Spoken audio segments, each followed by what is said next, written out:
You're in the VIP section of Black Women in Radio, the podcast, a decade of the new woman. I'm your host, Felicia Love, along with our special guest. I have Michel Wright! Thank you, Wrighter. We're chatting, and some of this I could probably just use, but Chicago is... it's not as vibrant because of COVID, but even with the employment, there are a lot of people that are losing their jobs, just like in any other city.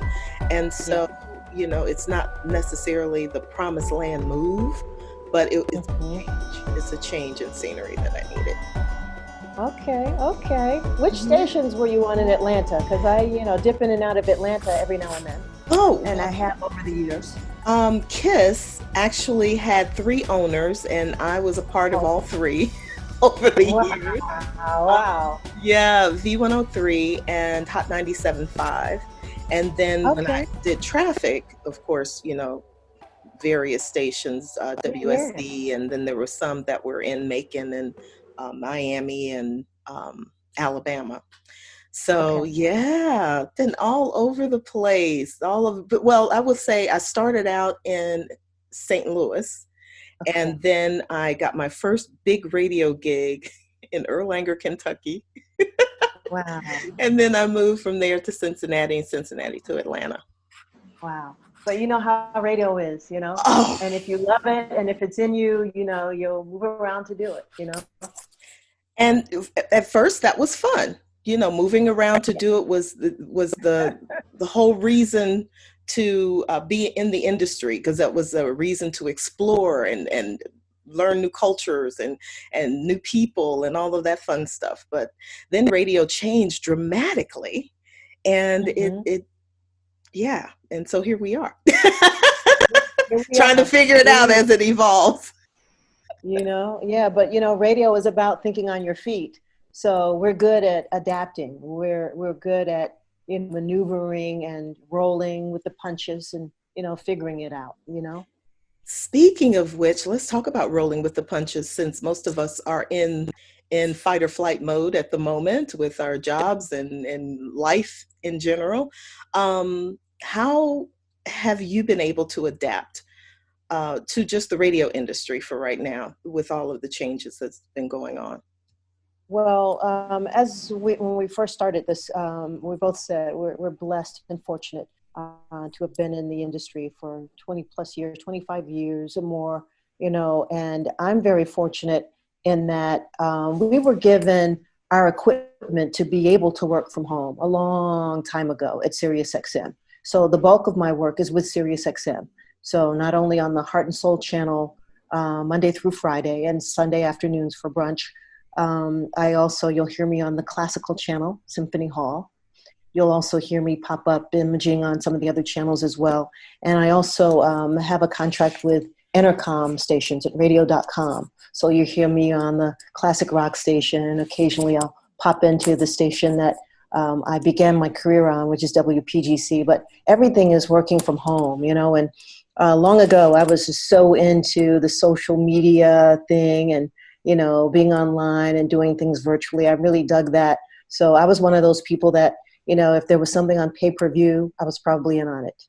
When they first started, the pay for cable TV, and we used to watch Donnie Simpson on Video Soul, premium channels, I was paying for that. So I was always into technology and things like that. And just was fascinating to me.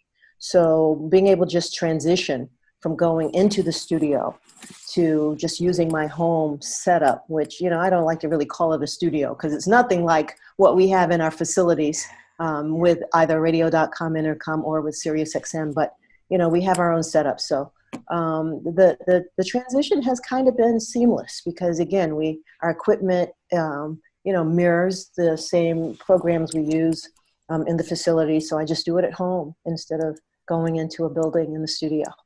Yes. Well, that's a blessing. That's a huge blessing to be that busy And I imagine that the bulk of it was because you had built relationships before all of this happened.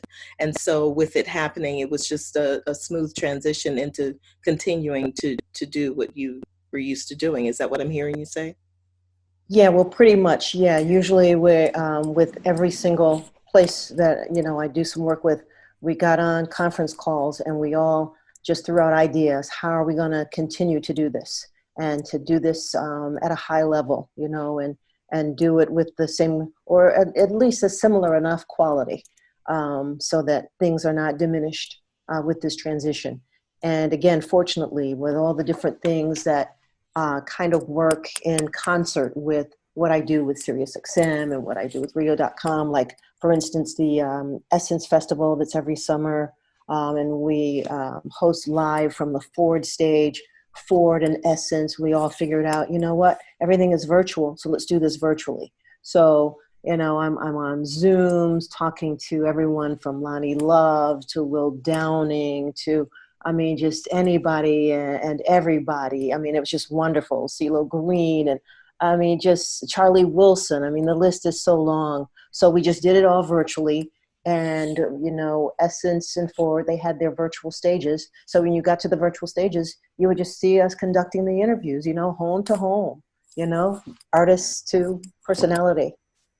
Well, just before we came on, you said something very interesting when I was talking about, the reason why I made transitions. And you said, well, we are used to adapting. We are used to change. Isn't that the truth? And Yeah. so even with COVID, the creative minds would love to be on a call like that. Creative minds getting together to try to figure out, okay, how do we make this work?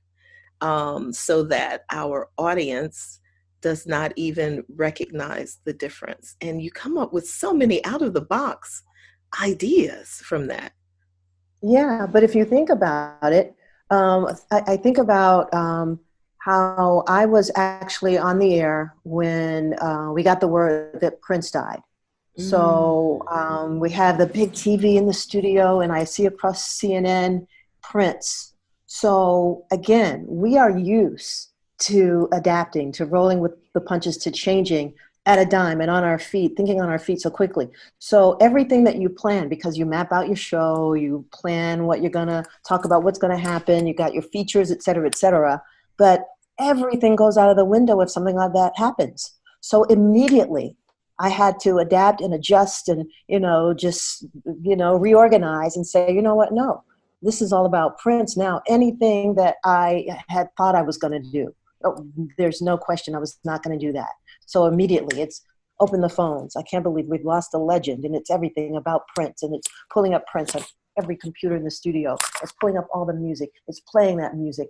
It's getting on calls, give me your Prince memories. Give me your favorite Prince song. It's sharing those moments and the 7 times I went to the Purple Rain concert and things like that. It is thinking on your feet. It is making that immediate adjustment. It is adapting. It is just, figuring it out. And we've Right. always done that. That is our business. That is what we do. It absolutely is. And I don't know about you, but I totally take that same approach in my everyday life. Um, this whole quarantine thing was a bear for most people. But being able to adapt and figure out how do I conduct my life still and find a quality of life, even though these things are different. I can't uh, lead my life in the same way. So how can I find that joy still so that I am living a quality of life every single day? And I don't know you personally, but it warms my heart when I see some of your posts, because they seem to come from that same idea that yes, life is happening, but I found a glimmer of joy and I'm going to share it with you. So I love it when you do that. Well, thank you so much. And It again, it's just, it's innate, either before radio or it happened along the way of radio, that we have to change our plans completely and or totally get rid of our plans if something changes, and we're in the moment. So in the moment, I've got to figure out how to still do the things that sustain me. if I can't go to the gym, I still want to work out because I like that and I enjoy the benefits of it. So let me figure out what I'm going to do. I'll go for a run in my neighborhood, my development or something, or go and get on my treadmill, or I'll go pull up some programs on demand on TV and do some workouts. We just figure it out. You figure it out. You figure it Yeah. out. And and that is very true that only the strong survive, because in many instances, because it is the strong mind that thinks like that, Mm-hmm, mm-hmm. and then we get to see the glimmer of joy and that pure essence of your spirit that many people have enjoyed for decades. Your laughter, the sparkle in your eye when you're talking to people. It's not something that you can buy or mimic. It's just part of who you are. Thank you. I mean, I think so, and I hope so. And I Yeah. think, I mean, I love people, and I love being around people. I love the energies of people. I love talking to people. I love the exchange. And I think people, even those that some may view as not so strong or don't feel so strong themselves, if they have anything that they've enjoyed in life, when your back's against the wall, you figure out a way to find that joy, and in some ways, that joy, we're always chasing that. So I think all kinds of people, the strong, the not so strong, just those of us that, if we're able to wake up each day, we find a way to find some joy in the day, hopefully. And again, I know we all struggle with things, and this whole ordeal has wreaked mental havoc, and it has really made, just had its way with our emotions. So it can be tough, but we fight our way out of it, and we fight our way back, and we try to sustain some kind of sense of calm and peace and joy and love. I'm about spreading love. Yes, yes. And it's evident, even though, like I said, I'd never met you before today, but it isn't, it's evident. You can see the evidence in what you do and how you approach even your interviews, or when you're on social media. Of course, you don't post everything under the sun on social media, but those things that you do, speaking of those folks who are maybe not so strong, look to people like us for a Yeah, glimmer of hope or some joy or right. something to laugh at. So I know you love your job as much as I do, in that we are here to spread joy. Yeah, I just, again, I love what I do. And I'm sure, like you, or similarly, I just feel fortunate to be able to do something that it really doesn't feel like work, Yes. because, again, I enjoy the engagement with people, talking to people. And a lot of my job is virtually just, or essentially, talking to people, you How know? how long did it take you to discover what it is that you would do in your lifetime that would bring you joy and a paycheck? How long did it take you to discover that? I don't think it took me long. I think that in the beginning, before I kind of settled into myself, and I was trying to please everyone around me, my parents included. My daddy, he really had dreams of me becoming an attorney. He wanted me to go to law school after undergrad. However, before college, I went to the Duke Ellington Performing Arts High School.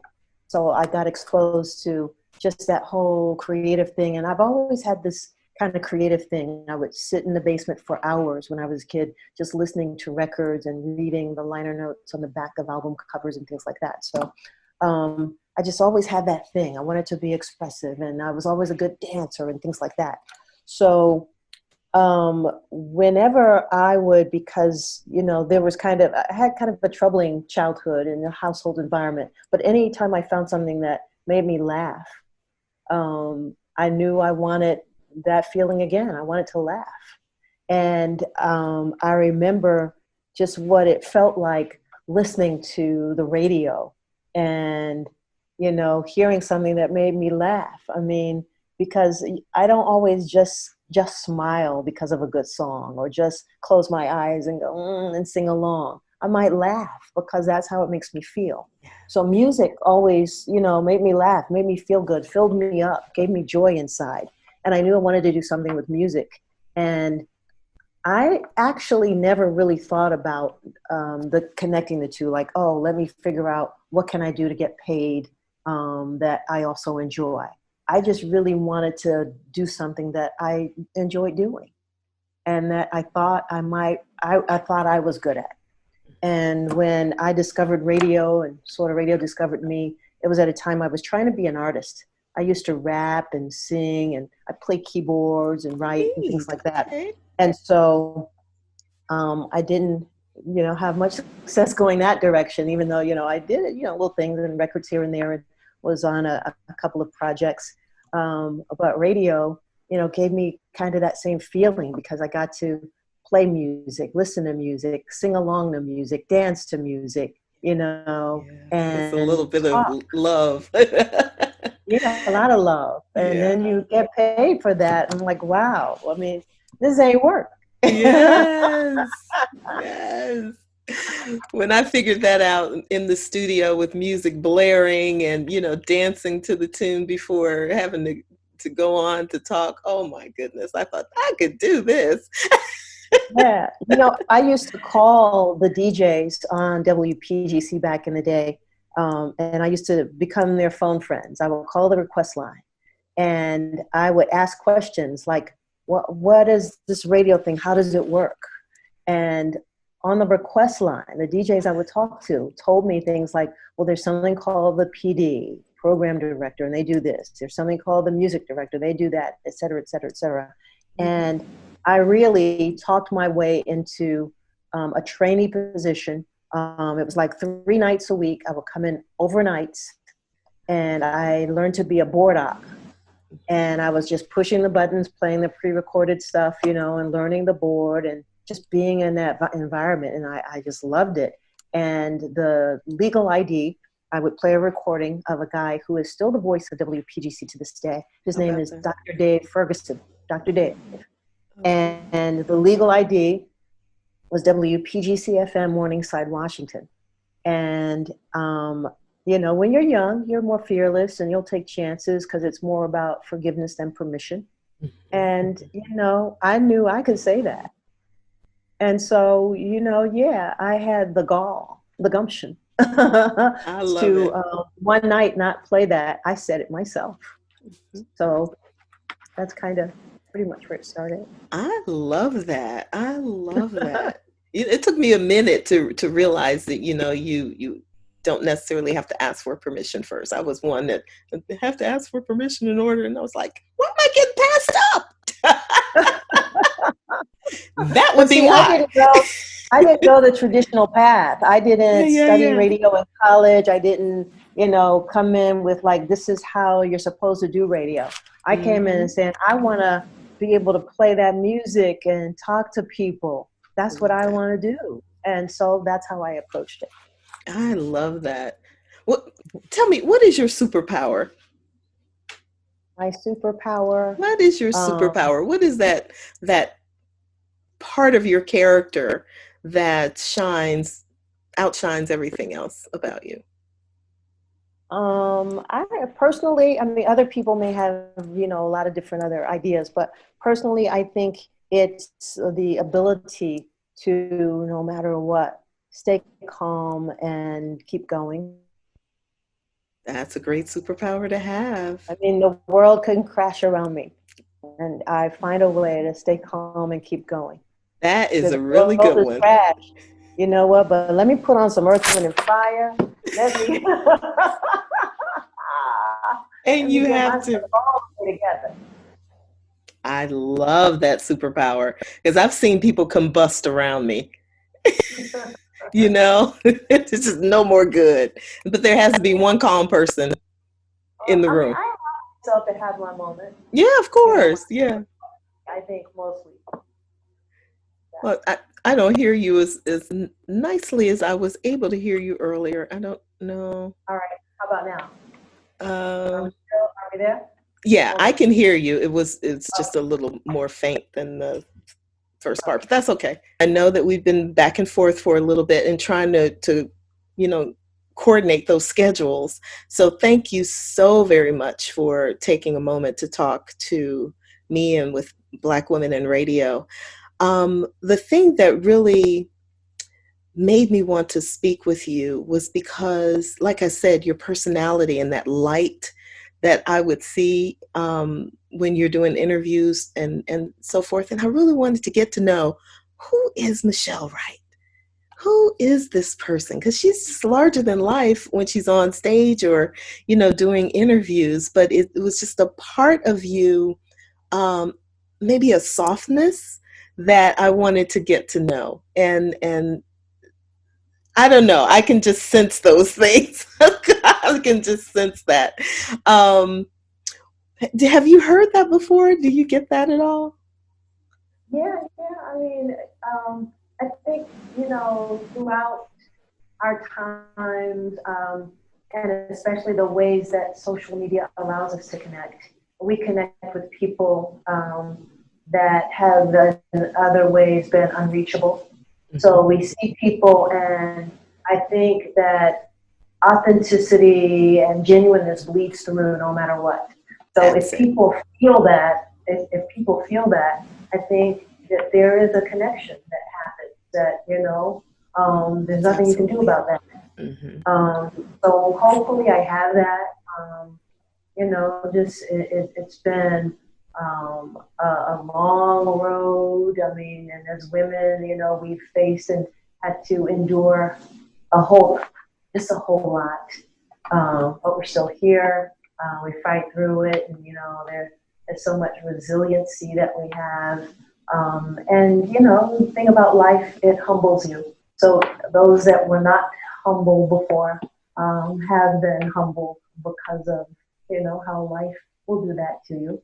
But I don't take and haven't taken anything for granted. You know, I have, even at the beginning, early PGC days, and I would stay at the station overnight making music because I would carry my drum machine and my keyboard with me and, you know, go and make a music. And I wanted to do that, one, because I loved it and, you know, I just got such a kick out of it, but also because there were a couple of times where I didn't have anywhere to go.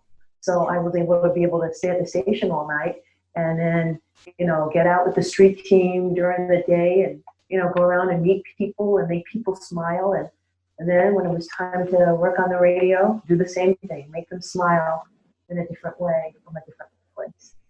So, yeah, I'm grateful. That's what I sense. That's what it is. It's genuineness. You can't buy that. You sense it, but you can't buy that. That's exactly what it is. Tell me about your artist. Tell me an interesting story about an artist. You don't have to say the name if you don't want to, but that really struck you as odd, or you know, it just kind of, the interview maybe fell off the rails. How did you bring it back?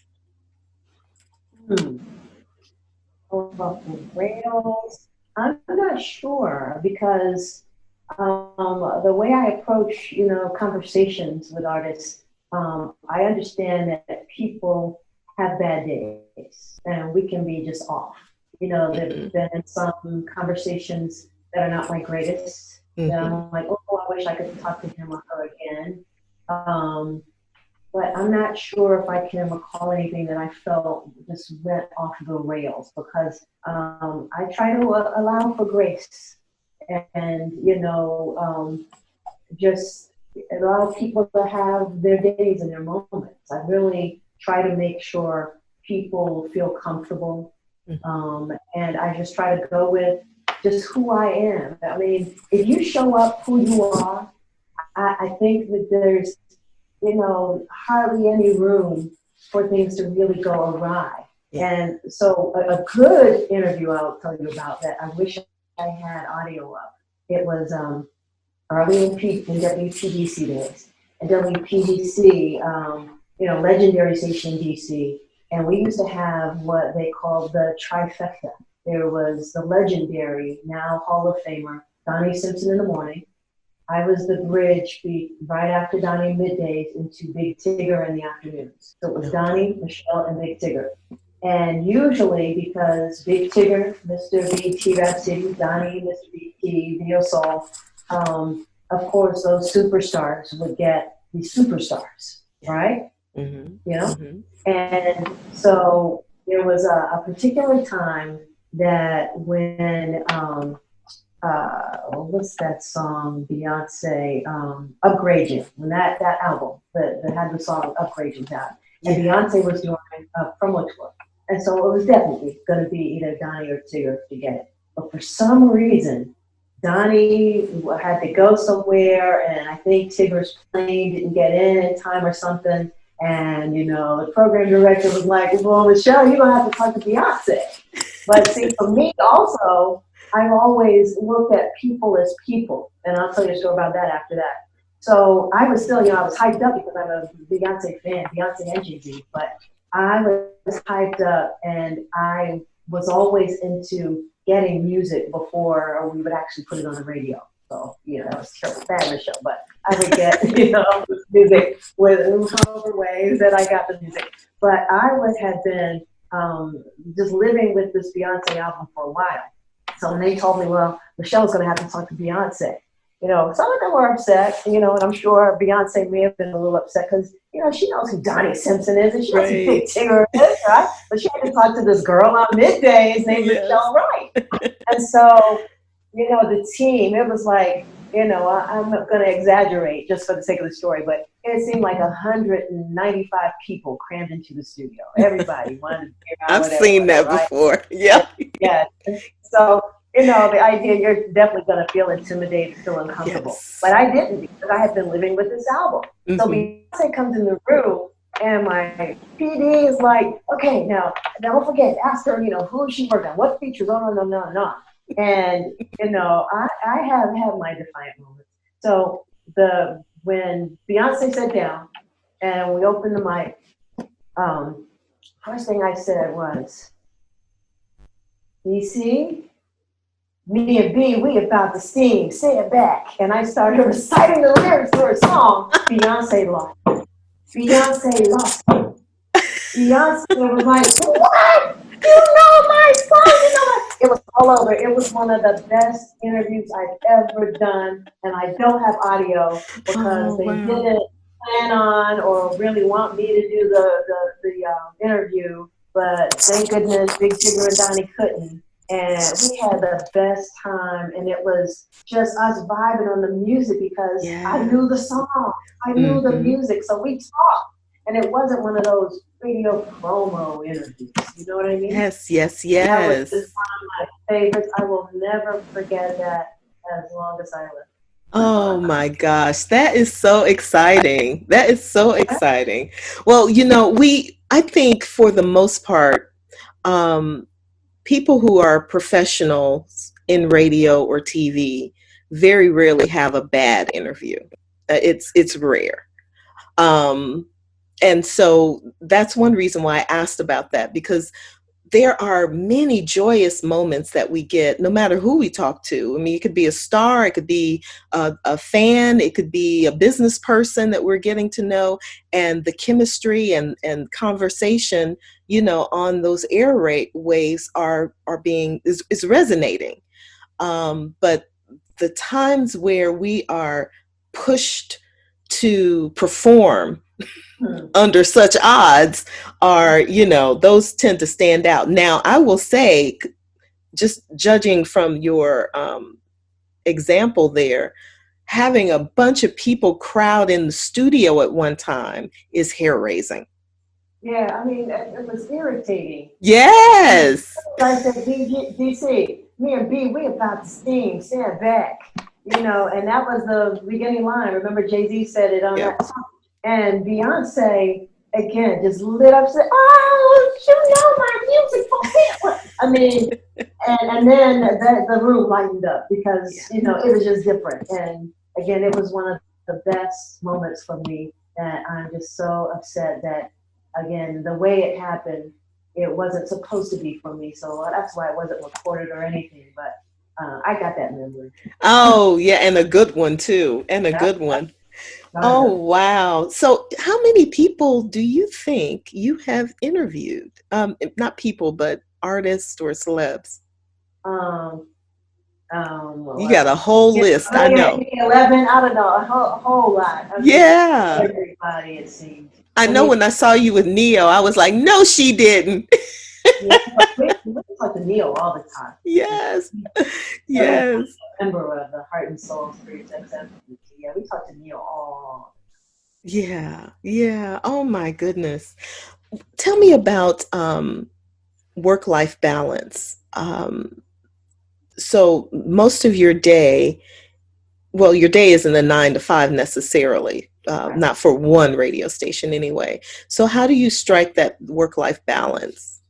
Well, it's easy because, I mean, sometimes you have to compartmentalize, but every day is not the same because there are some days like today where I was zooming like crazy since Mm, this morning. It was getting some Zoom interviews out of the way. But you do those because you want to plan ahead.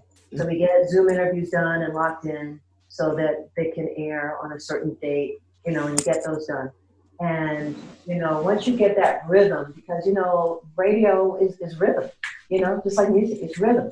And you get in a rhythm and you say, okay, this is the day where I'm going to have to do this. So then you plan it out and you plan for it. So you want to start earlier, or sometimes for me, I start earlier so that I could, do the things that I like to do, for myself. And then I start on my interviews and, get into Zoom zone and knock that out. And then, get another break, because I like breaks throughout the yeah. day. And that's the great thing about working from home, that you get that freedom and flexibility. So that, maybe I'll run out to Trader Joe's or something. Maybe I'll pick up some groceries or just whatever, and then I'll come back. And then later on, I got to do what I do and get on the radio. So to me, it's pretty easy. And especially because now we don't have all that commute time in the car to get to the studio. That That's is a big deal, isn't one it? of the big things that you got to look at. You're like, you know what? Well, I'm not in the car for an hour and a half each way, or some people even more than that. And people that were on public transportation, that's a whole other story in and of itself. Right. So for me, it's easy to balance things out. You just figure out, like, you know what? Well, I got on Wednesday, I got a heavy load of this, so this is when I'll take my break, and this is when I'll do this or do that, and then I know this is when the times I have to be locked in to do that. So you just put it together.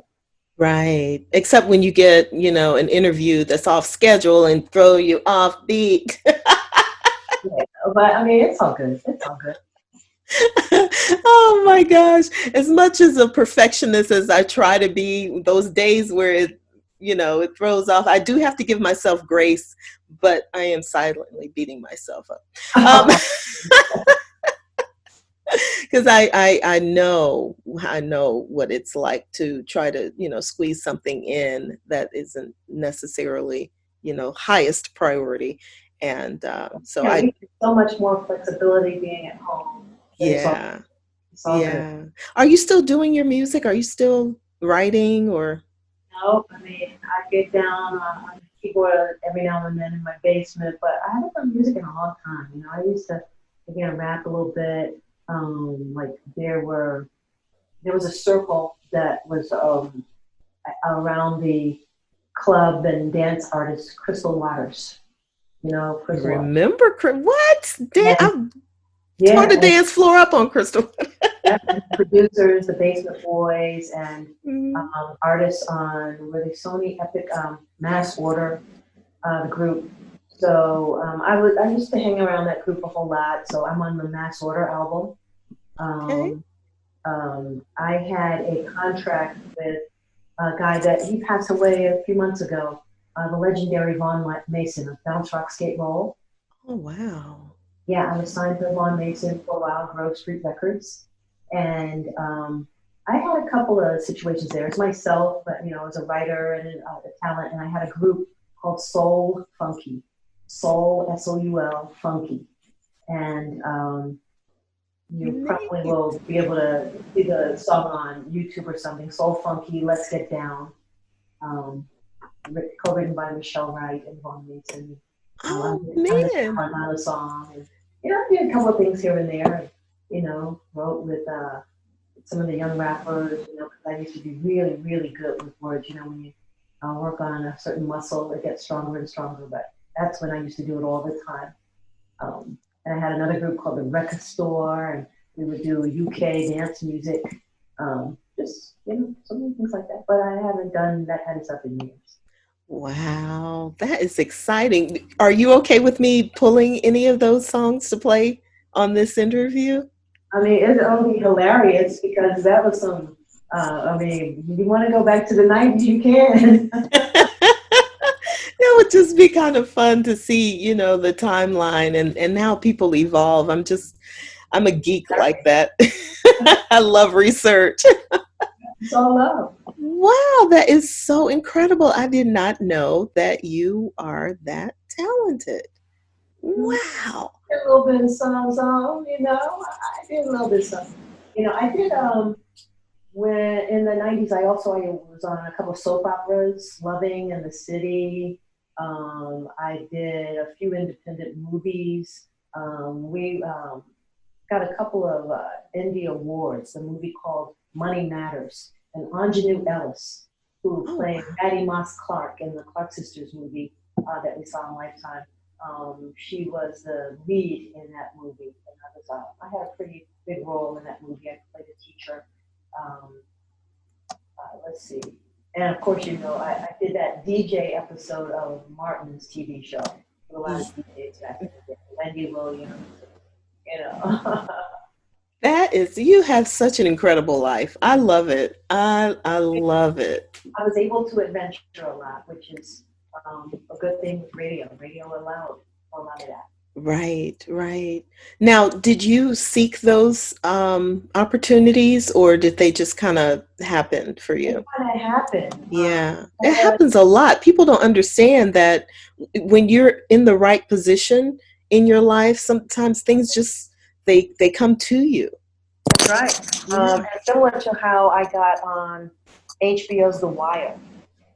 The Wire, I was on season 3. The Wire, like a lot of shows, tap into radio in different markets. And, back then in the 90s and 2000s, to me, terrestrial radio was just really at its height. And I would say now that satellite radio is a little bit higher than terrestrial these days.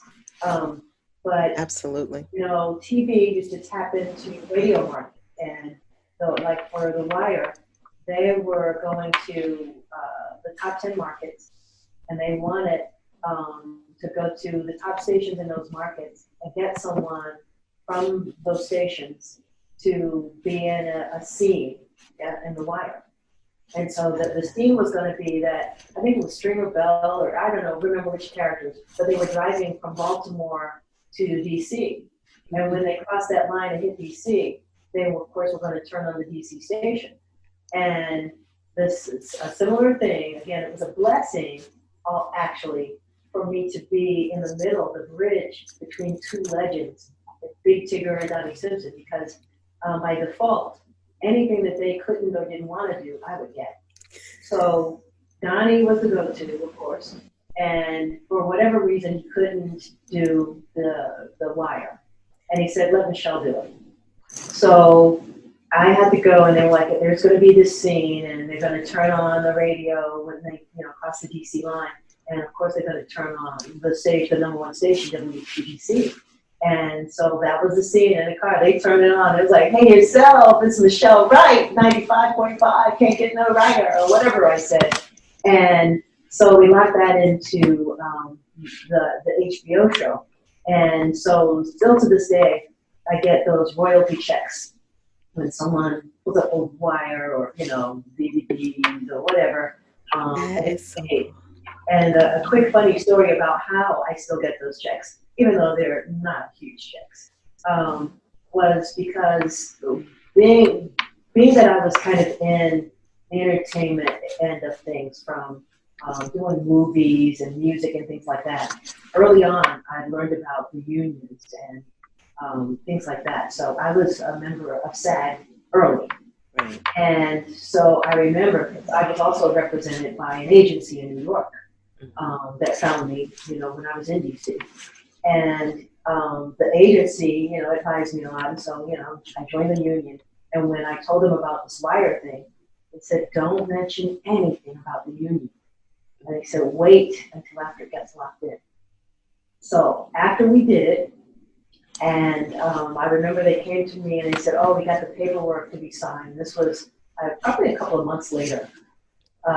They said, oh, but you're not in the union, are you? I said, yeah. They were like, wait, you're in the union? I said, yeah, I'm SAG. And they're like, what? So they had to, because my agent advised, they weren't going to redo the whole scene and take it out after a certain time. Right. So they had to get new paperwork to pay me different fees and that I would get residuals in perpetuity because I'm a member of SAG.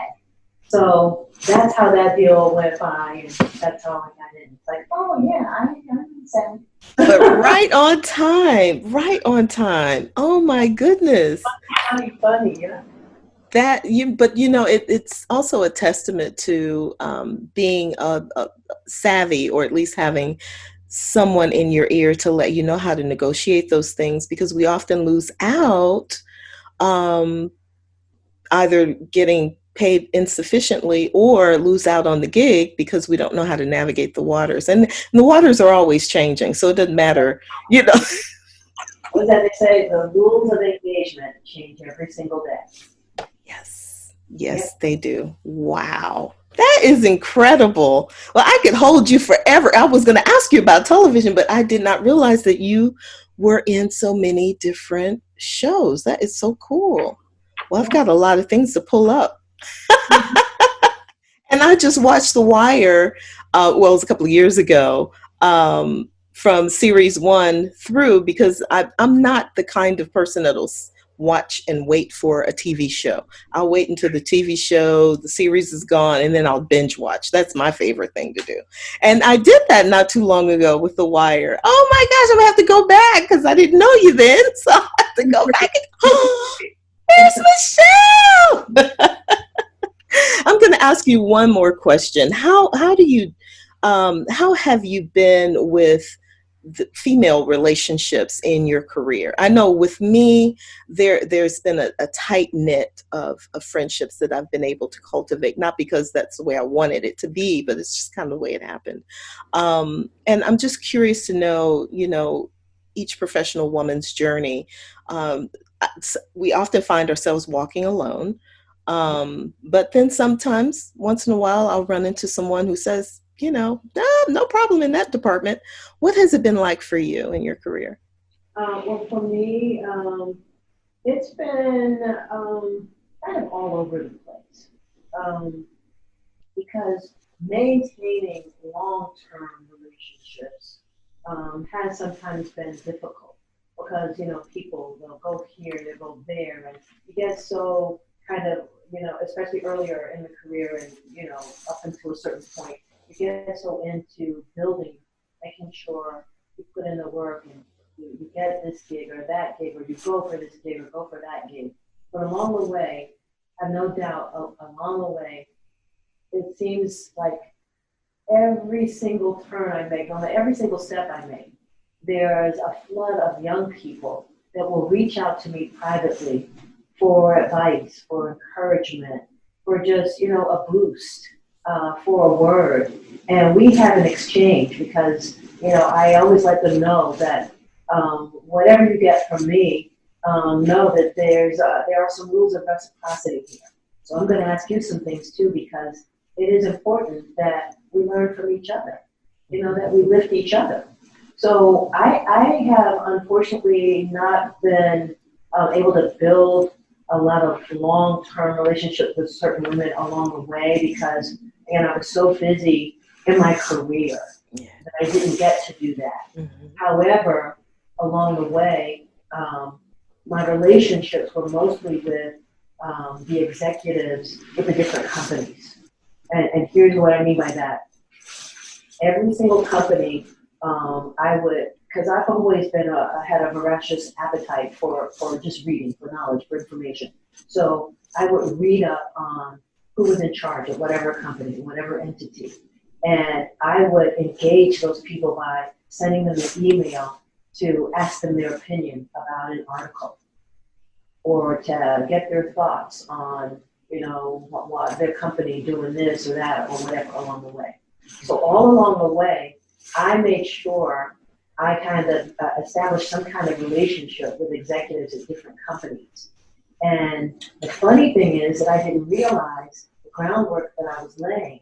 So along the way, and no matter what would happen in my career, an executive who had either been an executive at a certain company or had moved on to a different company would remember me and would reach out to me and say, or bring me up when there were plans for something going on. Well, you know what?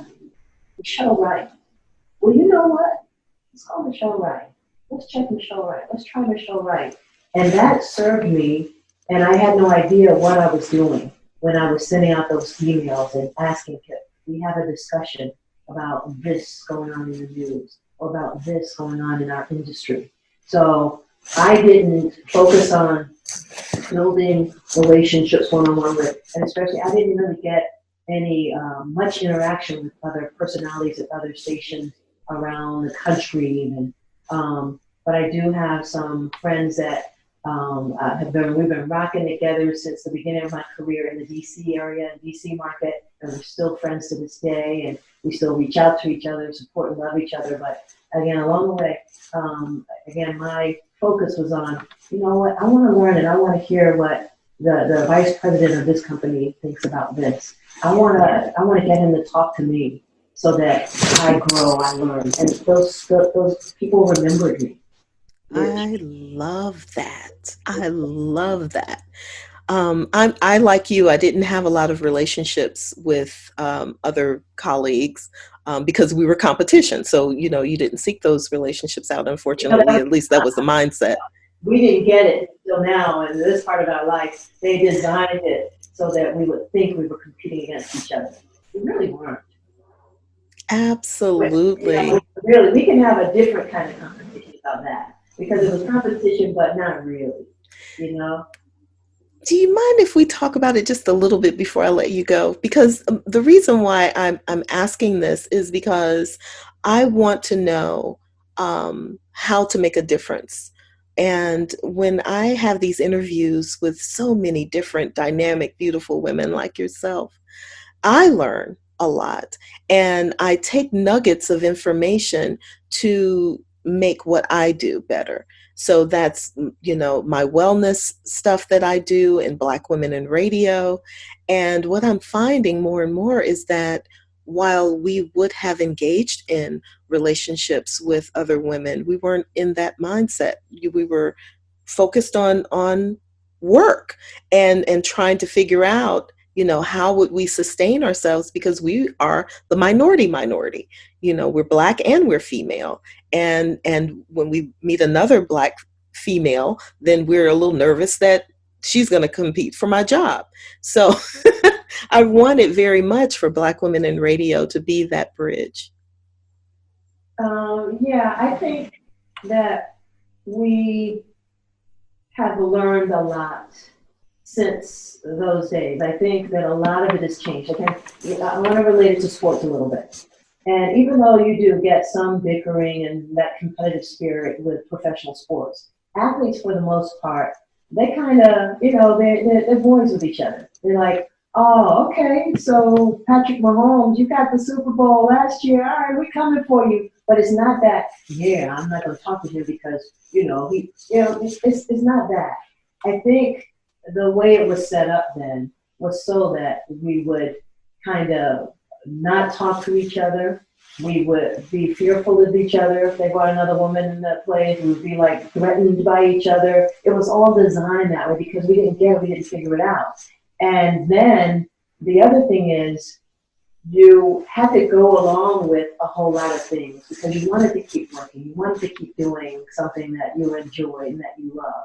So, I didn't have enough support around me to stand up against, everything else that was saying, yeah, be threatened by her, be jealous, go against her, you can make, yeah, you better than her, you're going to take her job and take her out. It's like, no, we shouldn't be about that, because let me show you this, let me show you what's going on. Because one of the things that I also figured out, but again, I was so busy and trying to figure things out for myself that I didn't get to be able to sit down with my sisters and say, y'all, come on, look, let's keep this game. This is the game.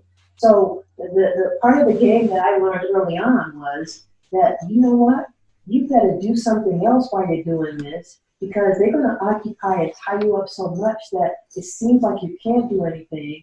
But then when you do everything and give them everything, it's easier for them to pull the whole rug from out of you and get you in that, vulnerable state, like, oh my goodness, let me do whatever, because, or you're feeling like I'm totally broken and lost because I have nothing. Yes. So early on, when I first, and I told you from the beginning of this conversation, I've always got into technology. When I first heard about this satellite radio thing, I was curious and fascinated by it. And anytime I'm like that, I'm going to explore. And I used to go over and hang out at the studios in DC. When I got off the air and I got finished my production and all the stuff that they would tie me up to do, I would just hang out because I knew it was going to be a thing. And I never forget, I was with the Don Buchwald agency, and Don Buchwald still represents Howard Stern to this day. But I will never forget, I talked to the Don Buchwald agency, and I said, I've been going over to this satellite radio thing, this XM radio. And XM at the time, it was before the merger. And it was all live. And I used to go on live. I would go over there and I'd go in the studio and they're like, Michelle, what's happening? I'm like, let me tell you what happened. What's happening? So, and I would run down to interviews, whatever. And they wanted to hire me, but you had to do this contract. So I remember talking to the Buchwald agency and my agent, and I said, I don't think they care about satellite radio. They don't think it's going to be a thing. Because everyone that, over at the terrestrial radio station, they were just like putting it down and, disparaging satellite radio. But I just had this feeling. And so they were like, you know what? We're going to look at the contract, have them look at the contracts, and we're going to see if they're able to do this. We checked it out. They said, no, non-compete is, for terrestrial radio within a 90-mile radius, whatever. But there's nothing to do with satellite radio. Let's sign the deal and get through your 90 days probation, and then we'll, reassess and reconvene, and then you tell them. And that's what I did. Wow. I signed the contract, and I started working for satellite radio. And while I was working full-time for CBS Viacom on WPGC during the day, and I was on at night, and I was only part-time, I think, doing weekend shows or whatever. But I would go over and do it secretly until I got through my probationary period, and I could do it. Wow. And, I wasn't able to sit people down because nobody really wanted to listen then. And also because you don't want to listen to girls, you don't think they know anything. And so that's a brave move, though, too, Michelle. Everybody was fearful back then. I wanted to tell the girls, listen, keep this game. You got to do something else. I was like, because no matter what if they take this away? You know what? I still got that. And I said, you know what? It's always, if you're in the game, it's always easier to stay in the game. I said, but if you have just this one thing, this one job, they take that away, it'll be 100% harder to get back in. I said, the advice that I was given the first time I signed any radio contract was at least get paid a nickel. Because it's easier to go from a nickel to $1 than it is to go from 0 to 2 cents. Yeah. That is true. That is true. And, we're living that philosophy right now. There are thousands of us without jobs in radio in the way that we always thought it would be. But, there are people that are now re-entering it in different ways, which is fabulous. Thank God for modern technology and other platforms. Otherwise, I wouldn't be able to do this, and a lot of other people who are doing podcasts and streaming and doing their own shows. So, wow, that I remember when satellite radio came on board, and I was one of those that were like, what's that? Well, what do I do? Ooh, I better hold on to this little piece of job and let them keep paying me little pennies, because at least I have this one. I was like, everything has to do with technology. I'm on it. I mean, and again, the most fascinating aspect for me was that you could turn on WPGC, but once you get out of a certain range, then you have to turn on the station in that area.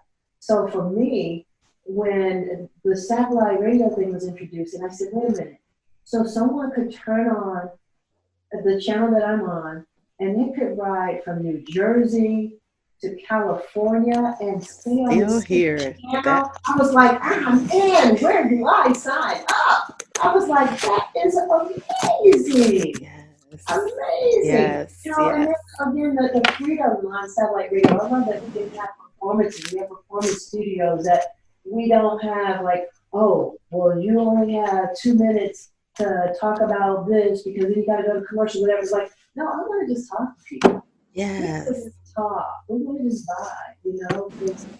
That's how you get to the good stuff. That's exactly how you get to the good stuff. You can't get to the good stuff in 30 seconds in between commercials. Most of the conversation is behind the scenes. I love satellite radio. Oh my goodness. Fascinated. So I am so blessed that they pulled me into their family. Wow. Well, we are so blessed that you took a moment to mentor and spend a few moments with us today. I cherish every moment of it. Thank you so much for those beautiful stories and nuggets of wisdom. I wish that I was one of the persons that you were mentoring, because I was certainly caught up in that hurricane that was going on back then and still going on now. Now the jobs are so far few in between, you know, you better find something else to do.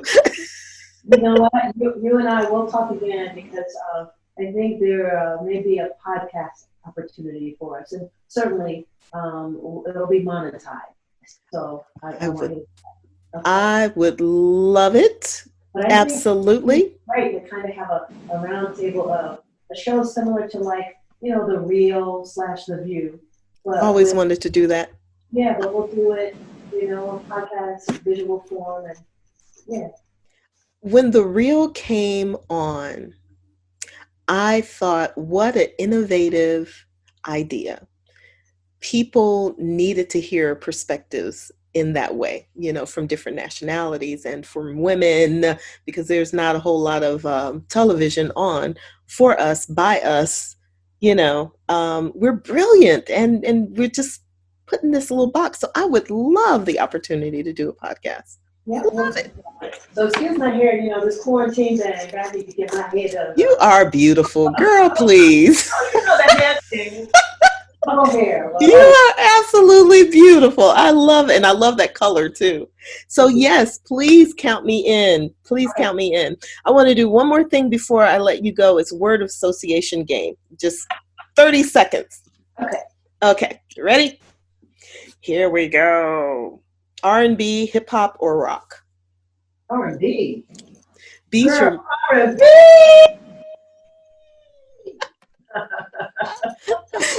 I love it. Oh man. Beach or mountains? Beach. Religious or spiritual? Spiritual. Steak or sushi? Sushi. How about TV or the gym? Gym. Wine or shots? Wine. Morning or afternoon? Morning. I love seeing the sun come up. I love the sunset. Oh, my friends used to just laugh at me when we go on vacation. I would get up at the crack of dawn just to watch the sun rise. It's like, I've got to see it rise and I have to see it set. Otherwise it's, you know, and I still do it even though I'm not on vacation, but yeah, it means the word. That's my spiritual moment. My spiritual connection right there.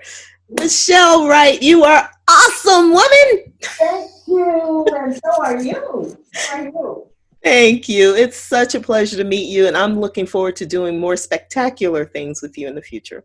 Absolutely. It's been my pleasure. God bless you. Thank you. Careful as you exit your VIP seats. They will be waiting for you next Wednesday when we talk to the Black Women in Radio Leading Men series, featuring Mike Love, Rick Party, and Art Terrell. Make sure you subscribe to Black Women in Radio podcast on all social media and check out our website at www.blackwomeninradio.com.